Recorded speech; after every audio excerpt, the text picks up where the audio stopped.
So welcome to another Franchise Company First Friday group session. I'm Nick Bramley. I occasionally host these, usually when Julie's in Mallorca, which she is now, but she's joining us on her phone. So welcome from Mallorca, Julie. I look after training and skills development at the Franchise Company.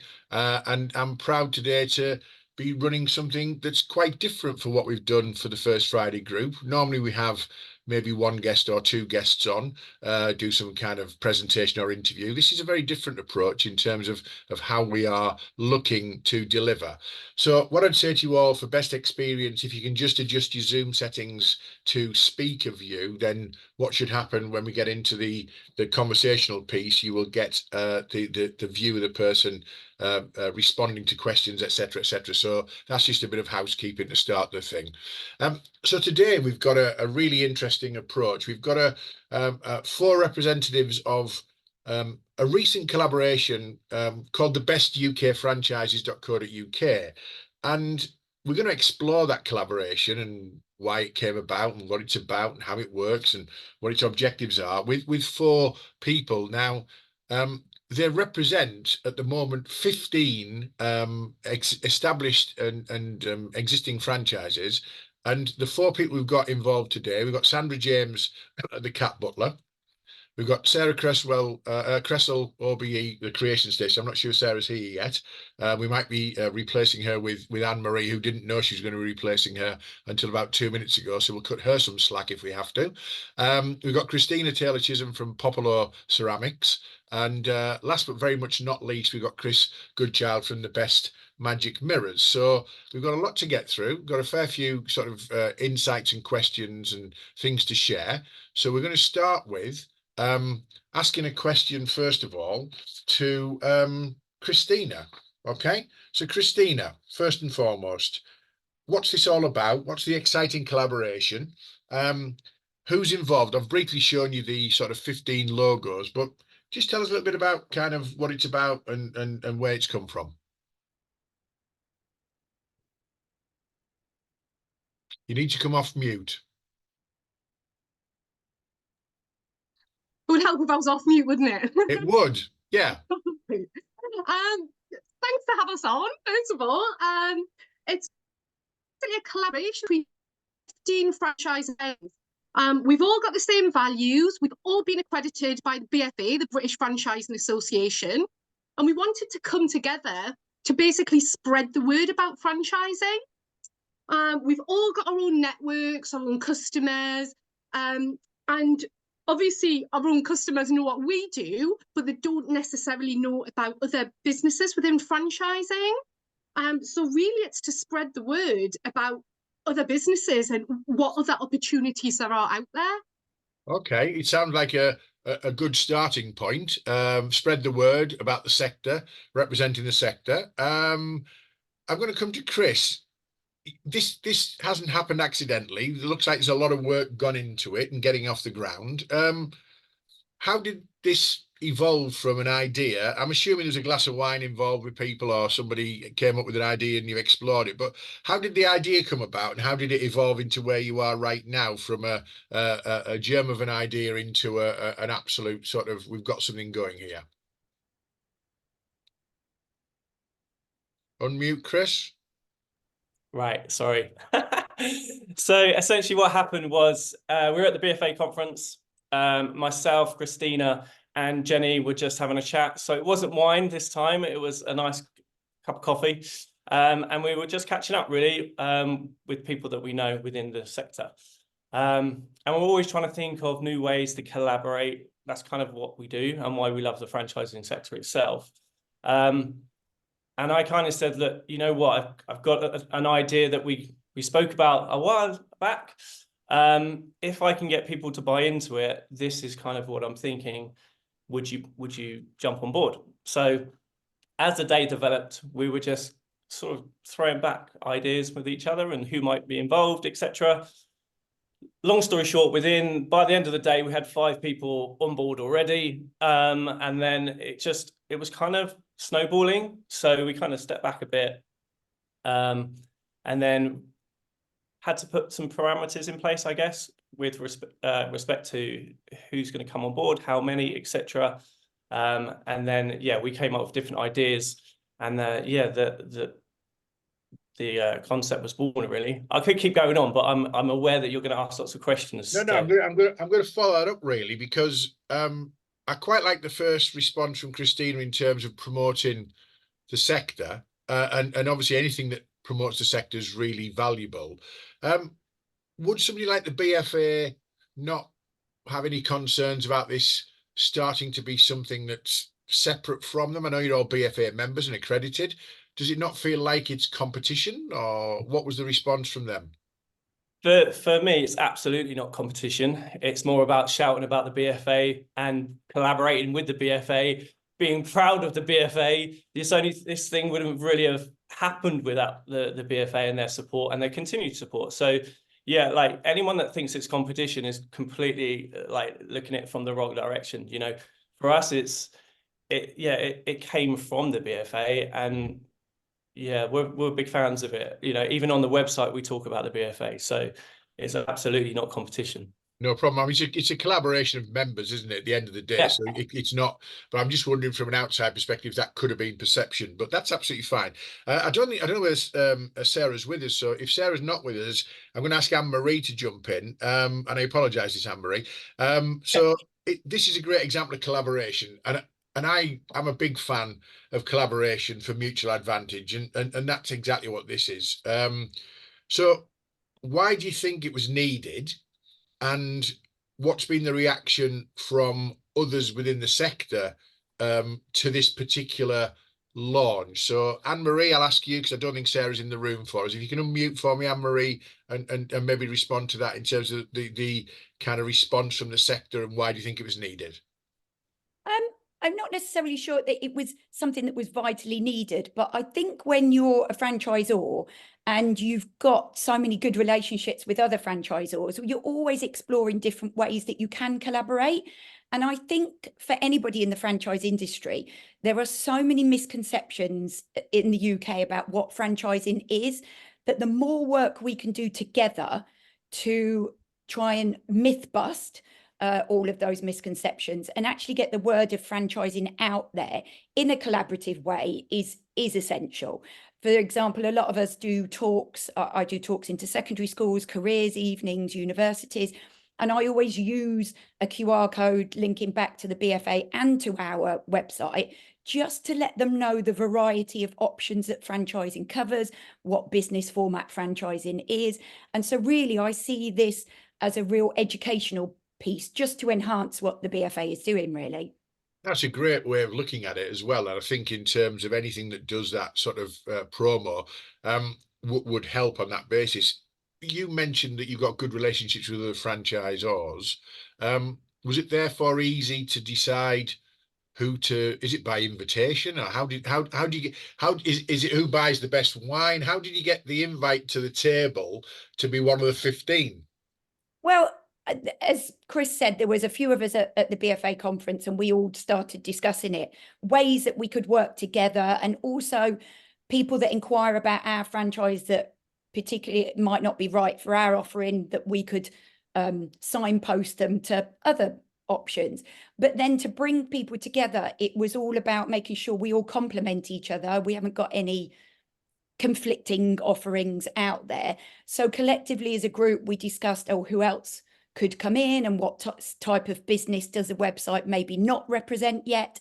So if you go on the website, you can see those 15 companies all not only complement each other, but cover what we feel is hopefully the widest range of franchise opportunities out there.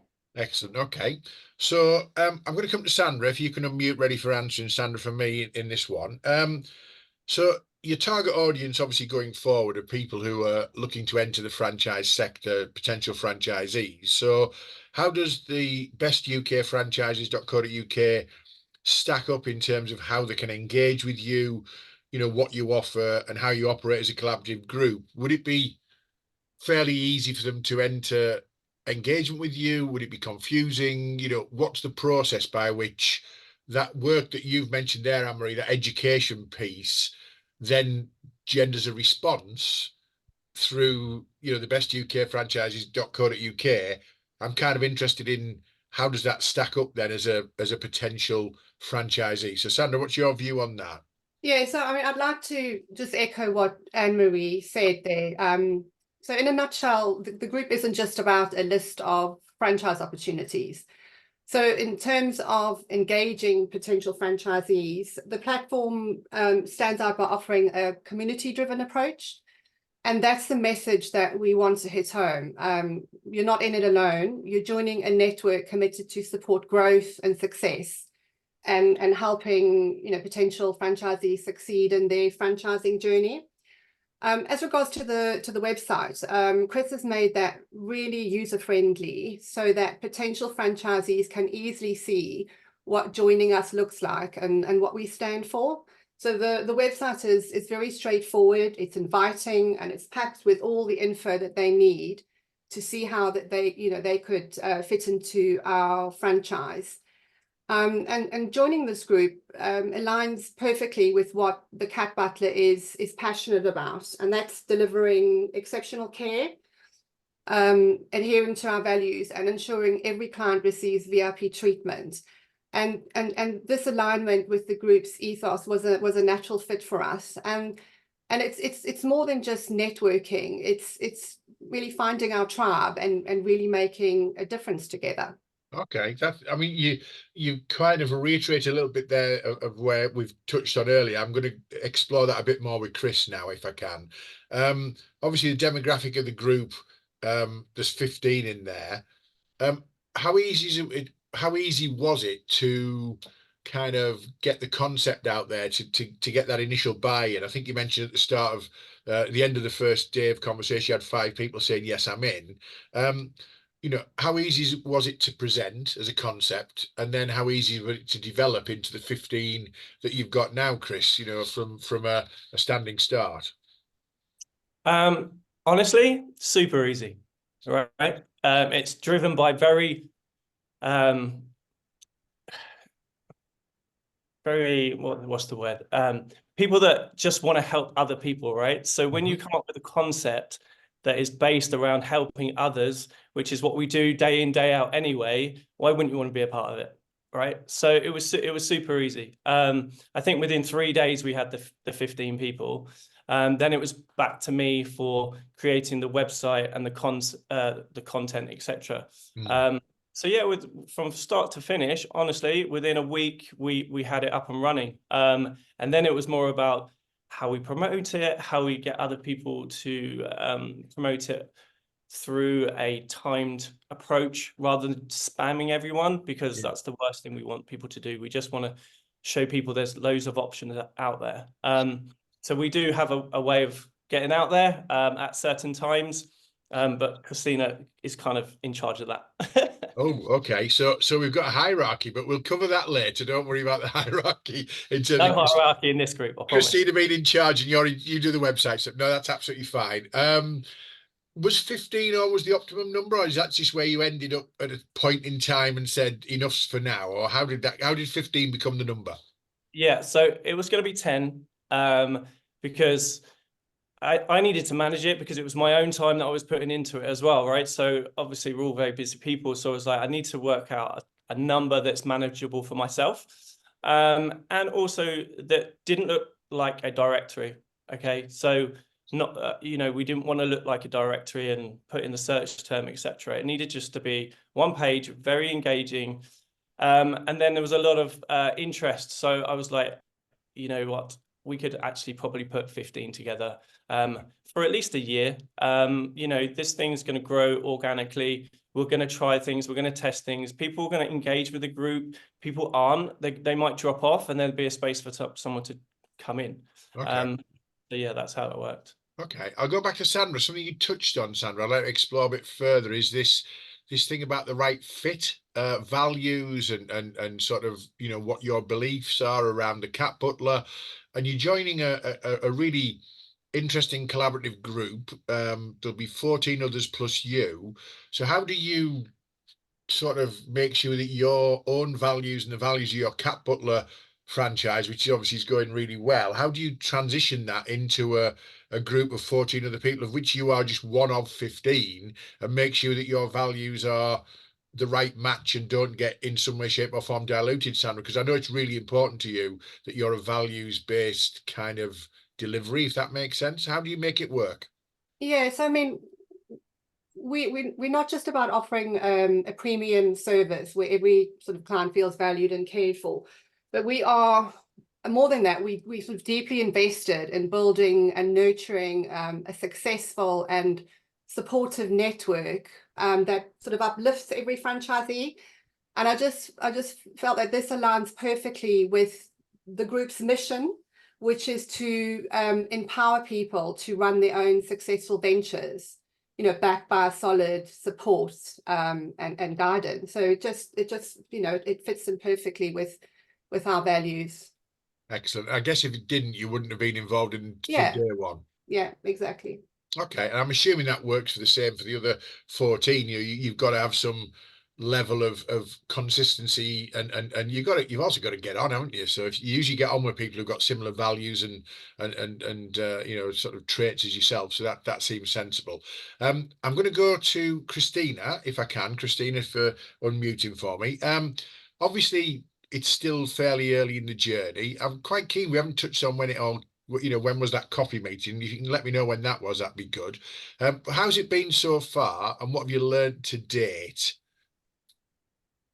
It's been absolutely brilliant. I think because we all know each other, we all have the same values, we're all friends, and we've all got the same objective that we want to get the word out about franchising. It's been fantastic. You'll need to check with Chris, maybe how long ago it was, I can't quite remember, maybe 6-8 months ago, something like that, I'd guess. But what we found is it's kind of evolving.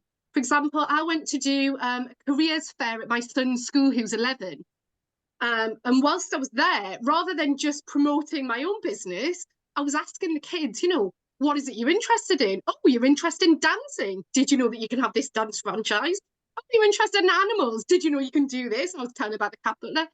So it's kind of evolved that way. And what we're looking at doing now is actually going to careers fairs and actually promoting the group as a whole. So rather than just promote your own business at careers fair, it makes a lot more sense to promote the group as a whole, because every speak are going to be interested in different things. So it's given us a way of getting the word out there to a bigger audience.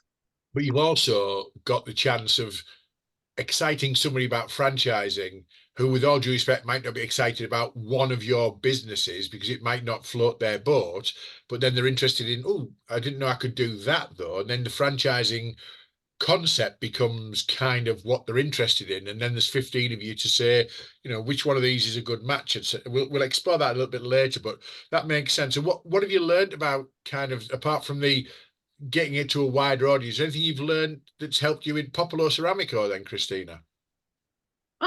Well, yeah, I mean, it's kind of a tough one because my background is sort of in business and sales before I went into Popolo Ceramico. So it's quite good because I think with the collaboration, we've all got our own skills that we're bringing to the table as well. So there might be things that I haven't thought of that somebody else in the group thinks of, and so we're using our combined knowledge really to get the word out there. Excellent. Okay, I'm going to come to Anne-Marie again, who didn't know she was going to be on this webinar, but thank you for stepping in at short notice, Anne-Marie. I'm going to ask you a question. You obviously run a successful franchise. You can remind us of what that is, because I didn't put you on the earlier screen. I didn't know you were going to be substituting, which is helpful for us to do that. But how have you managed to find the time and the bandwidth to be active in this? Because every franchise I talk to, they're pretty busy, you know, but finding the time to throw yourself into something, you know, that is different and new and a little bit time consuming. How do you find the time? And quite frankly, what's in it for you doing it? So Anne-Marie, what's your response to that for me, please? Well, I think as franchisors, we are very much used to juggling our time. And part of our role as a franchisor is to always be learning. And I think, like Christina said, when you come together in a group, in a small collaboration like that, you are still always learning. We're all on different journeys. We're all on different lengths of journeys. So some of us have been franchising 18 years now, some a lot less. And so sometimes as a longer serving franchisor, like myself, we are Diddy Dance, so we do preschool dance classes, parties, sessions.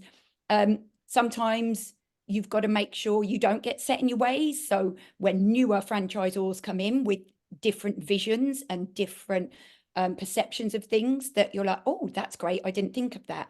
And hopefully the newer franchisors coming in, speaking to the us oldies, find value in that as well. So I think even just as a group, that realization and knowledge that you are always learning and you've always got to find time to do those things. And I think what I get out of it is that learning ability, but also just ensuring things that new technologies and new ideas come up, that you're embracing those and staying on top of everything as well.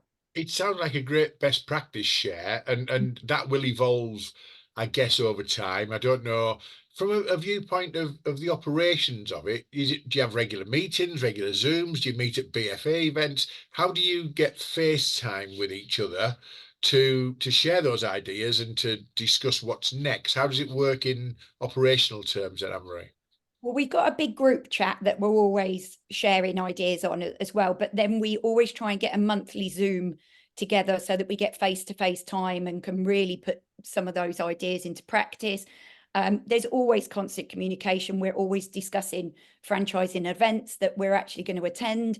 Yeah, we always attend BFA events and other franchising events, EWIF awards. So yeah, there's lots of communication that we all have. I would imagine if Diddy Dance couldn't attend something, but the best UK franchises.co.uk were there as a group, you don't really miss out then. You miss out by not being in the room with your personality and things, but you don't miss out from a, positioning and a brand piece, I guess. So it's got lots of values, and hasn't it, in terms of lots of value, shall we say?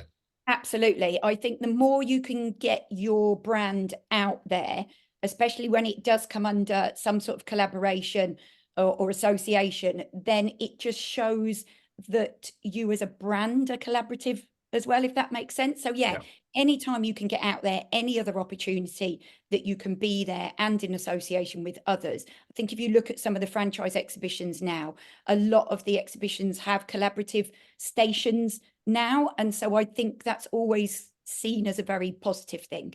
Excellent. Okay. I'm going to go back to Sandra. Same question, really, Sandra. I know you've had well, when I've seen what you're doing via the likes of LinkedIn and new franchisees and growing, really quickly and successfully, how do you find the bandwidth and the time to make yourself available for this collaboration then, Sandra?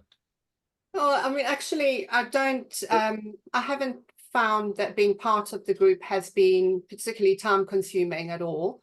And I think that's it's all thanks to the incredible groundwork laid by Chris, Jenny and Christina and everyone involved initially. So they did an amazing, like I said previously, they did an amazing job setting up the website and streaming the collaboration process. So it was super easy for us to be, an active participant without it being a drain on our time. And so we see this collaboration as, it's not just about, passing on leads or, getting franchisees on board. I sort of see it more as an investment in our growth and learning. So yeah, we're absorbing heaps of wisdom from a diverse pool of experienced franchisors. And as I've said previously, it aligns with our vision of not sort of just growing as a business, but also contributing to a broader community. So for us, it's all about giving back and supporting others on their business journey, just as we as a business continue to evolve. As Anne-Marie said there, the best practice sharing, the value added for that is a natural output, but it's a really valuable output, isn't it then? Yeah. Excellent. Exactly. Okay. Chris, let's talk as if I was a potential franchisee. So I'm looking at potentially franchising. I've no idea, kind of, as a lot of people do, what that might look like. I've got some interest, etc. It doesn't matter what stage I'm at in terms of information gathering, decision making, that kind of thought process. But where am I likely to encounter the brand of the best UK franchise.co.uk, and what have you been doing to promote that to a wider potential audience. So Chris, you're the guy responsible for the website. So where am I going to see the brand and how am I going to encounter it? So at the moment, what we're doing is we are leveraging our own databases. So there's a lot of data there that we are sending emails to and saying, look, you know what, it might not be for you, or we've got someone already in your area, but this could be potentially something for you. And that's an awful lot of data that we're getting, or people that we're able to advertise to directly. So we're focusing on a lot of that. The organic stuff will come through things like this, podcasts, LinkedIn, the guys going to schools, doing talks like Anne-Marie mentioned and Christina. So it's very organic. I keep saying that because it has to be right now, right? We, like everyone said, we are very busy people. So we're trialing it, we're testing it, we're seeing what works, we're seeing where we can utilize our expertise, right? So that's kind of where it's at. In terms of people who have maybe engaged with your individual franchise brands, 18 months ago, 2 years ago, whatever, who either weren't ready or weren't right, or they decided not to proceed, they are another source, I would imagine, of data, because they didn't proceed with you, but doesn't mean they're not proceeding with the concept and idea of taking on a franchise. So are they part of your sweet spot, if you like, for targeting? Absolutely, because they're the main people, right? Because they're not interested in ours. So if I can pass one over to one of the other guys, then everyone wins. So that's absolutely right. Excellent. Okay. Christina, if I can come back to you again, please. A sort of follow on to Chris's question. As a collaboration, who decides to take on what? I think he mentioned earlier that you're in charge of something. I can't remember what he said you're in charge of. I know Chris does the website, but who's responsible for like social media, marketing, attending, representing the group at events, that kind of thing? Who decides who's front and center for those kind of things? So we've got a rota, which basically means that out of the 15, every month, 3 people promote on social media and promote through newsletters. So I think, as Chris touched on earlier, it just means that we're not bombarding people on a monthly basis of what we're doing. With regards to things like careers fairs, which we're going to do, it basically with the careers fairs, there's going to be I can't remember how many off the top of my head. I think we've got about 80 careers fairs that happen every year. It just means that we can say, okay, go into the group chat and say, right, why don't we each pick an area? Because the good thing is we're all from different places around the UK as well. Okay. So we all pick an area, we all pick one event, and then we go along and we promote that event. Well, so I guess I arrange some of it. No, I don't know exactly where you're based, but I can tell where you're from. But let's go with that one, Christina, on the accent. That's absolutely great. Has it been seamless so far? Has it been easy?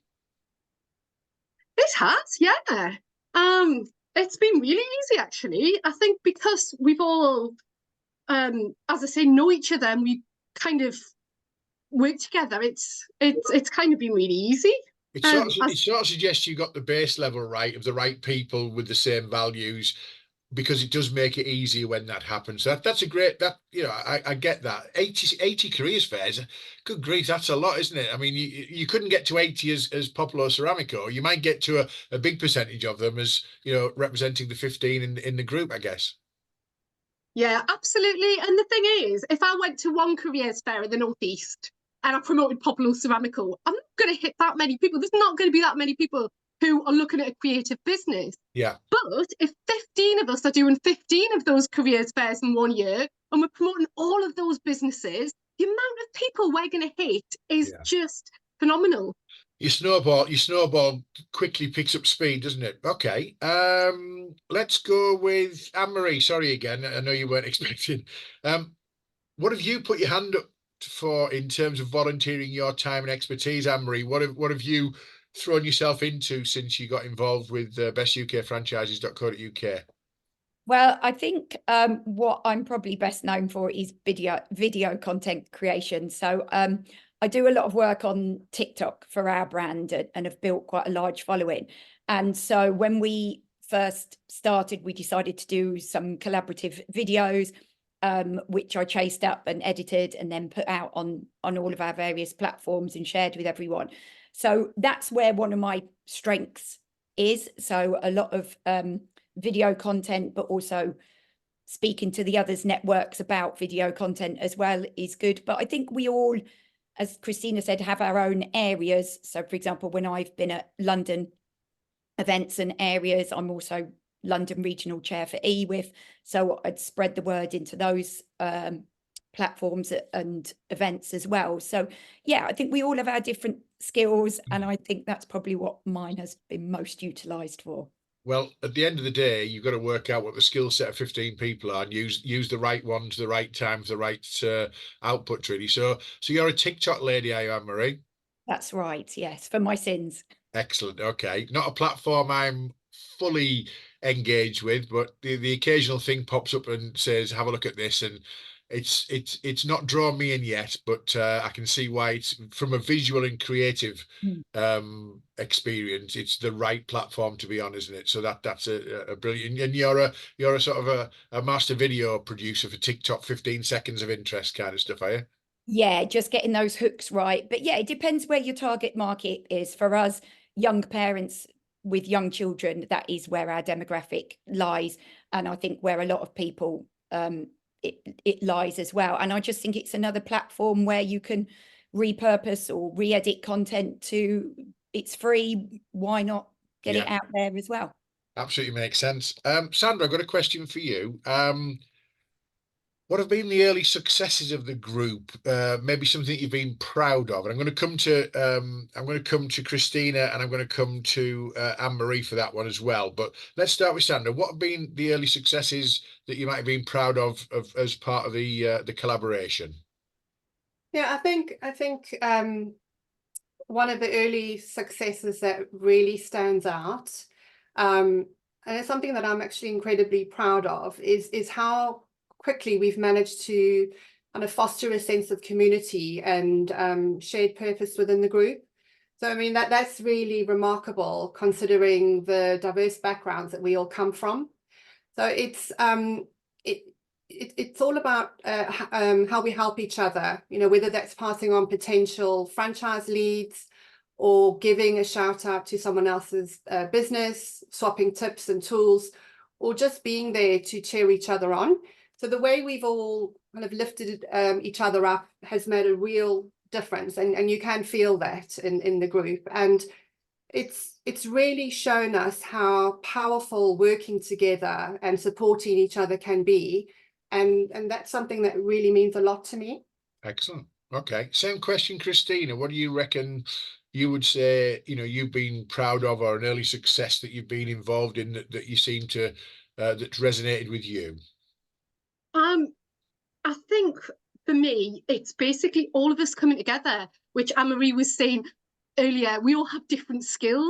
So what happens in the group chat that we've got, like Chris will do the website, I'll put a rota together, Anne-Marie will start doing TikToks. We all have our own skills. So as Sandra was saying, it seems to have happened so quickly because we've all said, I've got these skills, here we go. And we've all sort of have come together as a group.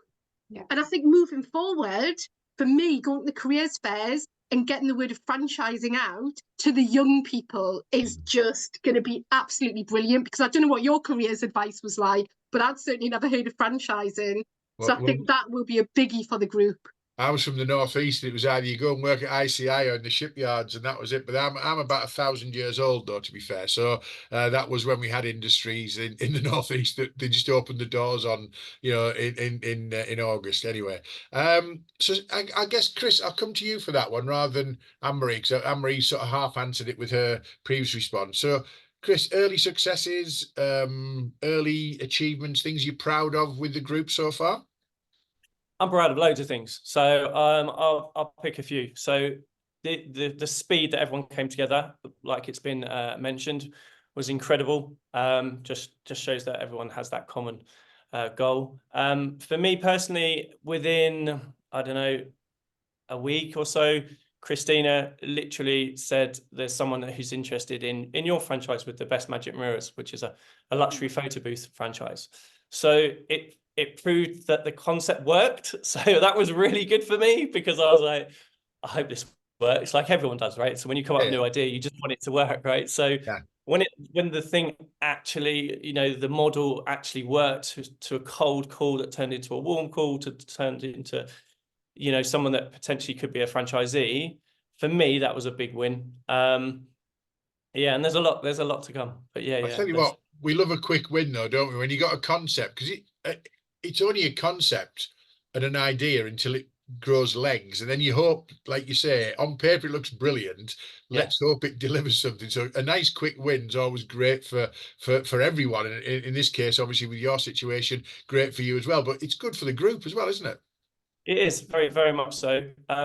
We've also got in the back end, we can track, you know, when we send out our emails to individual franchisors. So we can say, look, guys, this is getting good traction from your debate, etc. This works really well here. So we can track everything. So for me, again, that's another solid foundation of the group. You know, we're not all just posting and hoping it works, right? We can actually look at some data and focus on where things work and where things don't work. So yeah. Okay, I'm conscious we're getting a couple of questions from the group. We will answer those shortly. And I know Simon raised his hand with I'm assuming a question or an observation. We'll cover those shortly. I've got one final question, and it's a hypothetical question. And I'm going to aim it at whichever one of the four wants to answer it, or I might get an answer from all four of you. But hypothetical question. What if you attract a really interesting potential franchisee? You know, the ones who tick all the boxes. They've got the right attitude, they've got the right sort of skill sets, the right background, they meet all the recruitment criteria, but for a number of the group, and there's 15 of you. So what happens then, and how do you handle that? Because that could be a potential area of conflict. As I say, hypothetical. Yeah. Chris, you're on screen for me at the moment. Can you answer that first? And then if somebody else wants to add to that, if there's a different response, how do you handle that? For me, it's a pretty simple answer to that. At the end of the day, someone could be great for all of our franchises, but only they can decide for themselves. It's not our decision. So one person will come to the best magic mirrors and I'll be like, you are amazing. Let's take you through. And then Christina will do exactly the same thing. And so on. But at the end of the day, it's just as much in their hands as it is ours. So when they come to that point of deciding who they want to move forward with, that's in their court, it's not ours. So for me, that's how I would answer that question. It's a good answer. I'm not saying it's a political answer. It's a very good answer. But here's the question I'll give this question to Sandra. I'll pick Sandra for this one. Same question then. So we get the same franchisee, potential franchisee, and you both think they're a good fit for you. It is their ultimate choice for the franchisee to make their decision. But in some respects, you're competing with your pitching against a fellow member of the best UK franchises.co.uk. So Sandra, is that realistic? Would that ever happen? If it did happen, how would you handle it? Where are you, Sandra? Unmute for me. Has she gone? Okay. I'm still here. There you are. Go on. Yeah, I mean, I suppose, like Chris was saying, it really depends on you know what sort of it is up to that potential franchisee at the end of the day, isn't it? Because you know they will look at the all of these opportunities, and you know it would be, you know, which one aligns with me and what am I passionate about. And we don't have there aren't any conflicting businesses in the group. So there's that. But yeah. So it's a hypothetical that we hope will never happen. That's what we're saying, aren't we? We'll finish the actual questions on that one. I was just trying to play devil's advocate in the case that it might become a problem, but it's probably A, very unlikely, and B, it's still down to the franchisee to decide anyway. I'm just thinking in terms of you competing pitches for the skill set of the people that you want. So no problem. Anyway, thank you all for that. I'm going to come off this particular view at the moment and go back to the gallery view. So thank you all for your honest insights and sharing with us, to be fair, some real thought processes around why this whole kind of concept emerged, how quickly it's developed and evolved, and what it's all about. Anne-Marie, particularly thank you to you for stepping in at short notice. I think Sarah's just joined us, but a little bit later, but she's more than welcome to join the session. So thank you for stepping in at short notice, Anne-Marie. We didn't catch you out with anything as well, so that's always good. This naturally generates questions from the group, if you like. So I call it questions from the Zoom rather than questions from the room. I'll just look in the chat and see what we've got, whether we've got any questions in there. Simon, you had your hand up for earlier, and I didn't acknowledge that because I didn't want to cut off. I think Chris was in his full floor. What was your question or observation, Simon, if you had Well, one? it was just to applaud what you've done. I mean, look, collaboration is so important, and there's some, I've recently done it myself, and it just energizes you as a business when you're working with other people. It gives you something else to drive, and you have to. I don't see this as being any conflict to the BFA. You have to remember the whole ethos behind the BFA and its formation was 7 founder members coming together to create something. So it's very much in keeping with the ethos of the BFA. I think as a group of franchise businesses, I think you have an opportunity to target an audience which the BFA doesn't do particularly well, and that is those, you've already talked about it, the careers fairs and things like that, which are about educating and cultivating your future investors. But something you could do as a group of businesses, and I think you'll have a lot of traction and impact with, is trying to focus on those people that have already made the decision to go into business for themselves. Those people that are passionate about self-employment and are looking for the opportunities. And I think that's if you like, the goose, if you can get it, the goose that will lay the golden egg, because I think there will be a lot more responsive to a group of business owners, because you know what you're talking about, you've been there, you've seen it, you've done it. And I think if you can focus on that side of the market, as well as what you're doing fantastically in terms of the education, I think you've got a great opportunity for sure. And that's something I know. I know that because when I worked at the BFA, we didn't get that traction with the other small business community, the CBI, the Federation of Small Business, the government side of things. And I think that if you can focus your attention and harness that, I think you're going to get some great. Excellent. I've got more of an observation. Somebody who's just looked. Sorry, I don't know if Samantha's still there from Domestic Angels. Samantha, you made a comment or an observation in the chat, but I'll read it through and see if you want to add to that. A significant fact for Domestic Angels is that our leads generally have very, very little knowledge and often huge misunderstanding, i.e. they wouldn't funnel through the standard franchising routes. So the collaboration provides reassurance, opens their minds without feeling overwhelmed, and the leads feel like they're remaining in control. Do you want to expand on that, Samantha? If you're still there, yeah, you are. Hopefully, are you still there? Yes, thank you. Yeah, I am, but I'm gonna outdo Anne-Marie on the unprepared point because I could come in from a run. So get that, Marie. Okay, so basically, I mean, I've already been out to a jobs fair 3 weeks ago, and we celebrated this collaboration, and in particularly for the women. It made talking to us really, really attractive because females really, really love collaboration. They feel safe with that whole ethos and the values of sharing and caring. And for that reason, I have to say what Simon was just talking about actually completely, well, he said it better than me, goes hand in hand with what I put into the chat there. It's about being open, being honest, and when you asked about the sharing leads around, the bottom line is it's about relationships. And with the franchisee, the lady who's coming on board as a result of the jobs fair where I talked about this, so she's about to go into due diligence.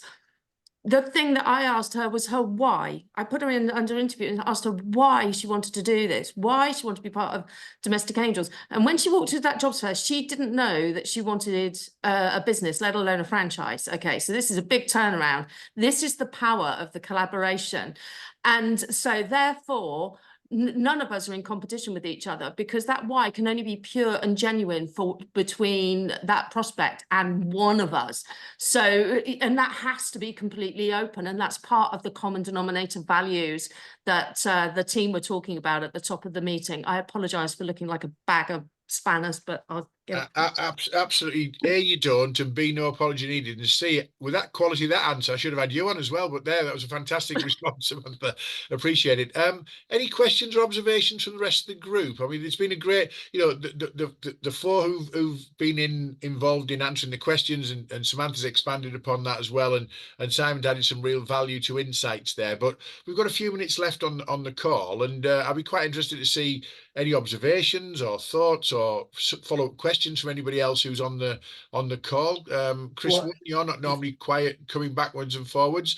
We did have a little interruption on the video, which was your cat's bum, and it's which I thought was quite interesting. We might leave that in. We don't really edit much, so we might just leave that in. I think Amy might just look for that and see if we can cut that out. But what's your thoughts on on the subject of the cat? I'm going to spend most part of the weekend editing some of our webinars, our network webinars, because he keeps making an appearance. He only chooses to come when there's another voice on the screen. So, I wish the group best of luck. Really, I have a massive case of FOMO right now. But I think the 15 is the 15, isn't it? So, I'll talk to you guys, Chris, when when it becomes 14, maybe, or 16. Good shout. I think it'd be interesting. I'm interested in what kind of marketing you're going to carry out as a group, and whether that's part of your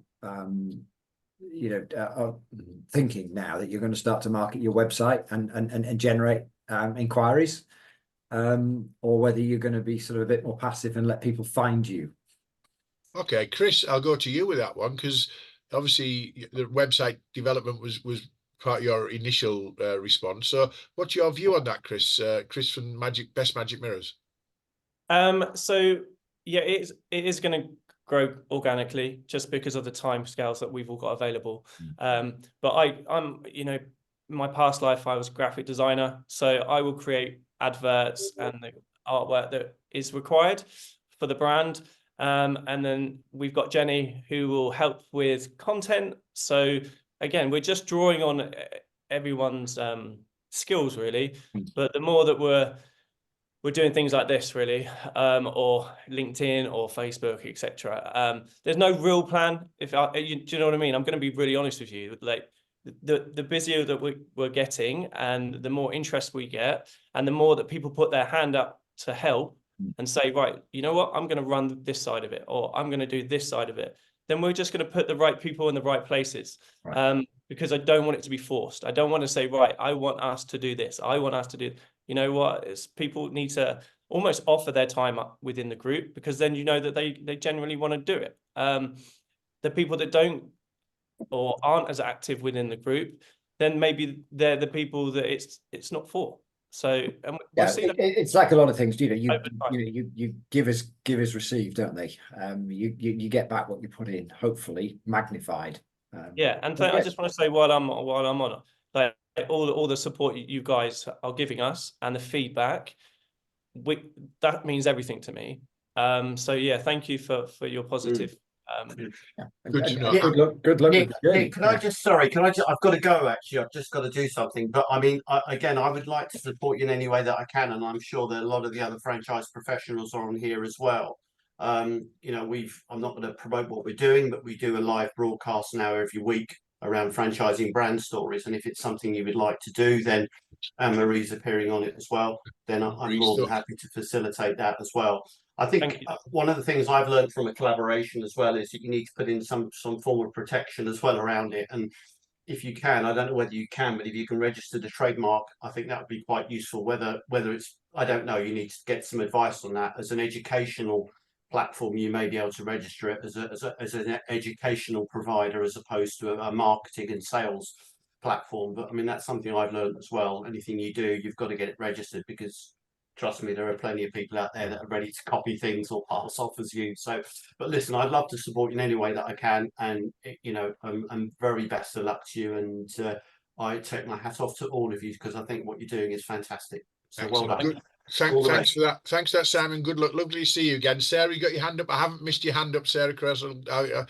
I've seen your hand up, so I'll come to you now. What? Just firstly, apologies for being late. Sincere apologies, but definitely, and it's probably been covered. But the education is a massive piece, but the collaboration, and I'm sure we've all said it, we are absolutely learning from each other, and it doesn't matter how long you've been in the business of franchising or support. There's always new stuff to pick up. Certainly, sharing leads. You know, if we're not right for someone, we'll be right. Something else will be right for them because they are looking for something. And as Sam said, it's got to resonate with them. So the support for you putting us on the podcast today is really appreciated, because the more we educate and just collaborate, you know, there's enough business out there for everybody, and we might as well be there for each other, because it's so much nicer when you're working with other people, because it's a team sport, you know, success. It's all of us together. So I really love being part of this group. The theme for me about today is the sector wins, doesn't it? The sector wins. And as a result of the sector winning, there's individual wins within that for everybody who's putting the time, effort, and energies into it. So it really, you can't lose. Have we got any more questions at all from the group? So I just want to, if not, I'll just finish with the usual sort of housekeeping bit. Samantha, yes. Yeah, rather than the question, just following on from what Sarah's just said, and Sarah and I are great examples of this, and it's been talked about as well by the others attending careers fairs, Anne-Marie going into schools and stuff. Sarah and I both have very different platforms to the rest of the group as well, and we're able to talk about franchising and about each other's brands in arenas that otherwise individually none of us would be able to get to. So we're able to spread the word more extensively and also put pressure on for policy making and decisions. And that really is such a massive gain. I speak in the House of Lords about franchising and the empowerment of women and engagement in entrepreneurship. Now, nobody else in the group does that. It's just something that I do. It's part of my passion and stuff. And so that is why having the mix of the community is got another massive benefit to it. So, you know, I'm really grateful to the whole team and thank everybody who set it up. Excellent. Okay. Any more questions or observations? Sanjay, great call. Get some points. Oh, that's okay. Thank you, Sanjay, for that. I'm going to just do the housekeeping bit at the end, if that's okay. Bear with me a second. Share my screen. Share my screen. So, bear with me. I've done the questions from the Zoom slideshow from current slides. Nearly there. So they were the four, but they weren't the four because Sarah was replaced by Anne-Marie. Thank you again, Anne-Marie. We'll put the contact details for the group, but also the individual guests on our session notes that go out with the recording, which goes out early part of next week. No pressure on Amy, who pulls that all together for us. The next franchise company First Friday session is the 3rd of May. And we've called it the Revive story. Revive are, without doubt, one of the UK's most sort of award-winning and recognisable franchise brands. Terry Mullen and Mark Llewellyn, the joint co-managing directors, have been on one hell of a journey over 20 years to develop the business and shift the emphasis on the business from, you know, being a person in a van kind of franchise to being a management franchise, and all the journey that's gone with that, and the accolades that keep coming. I've had the absolute pleasure of interviewing Terry and Mark as a pair on a podcast previously. They're hugely engaging, hugely entertaining, and their story is a story of success that we can share across the sector. So I'd encourage you all to register for the Friday the 3rd of May, and Terry and Mark will be on talking about their success of Revive, that I'm sure most of you have heard of that as a successful franchise and brand. So all that remains for me to say thank you for coming today. Thank you for attending. Thank you to our guests for their wonderful insights. Thank you to all of you for questions as well. We'll hopefully see you back on Friday the 3rd of May.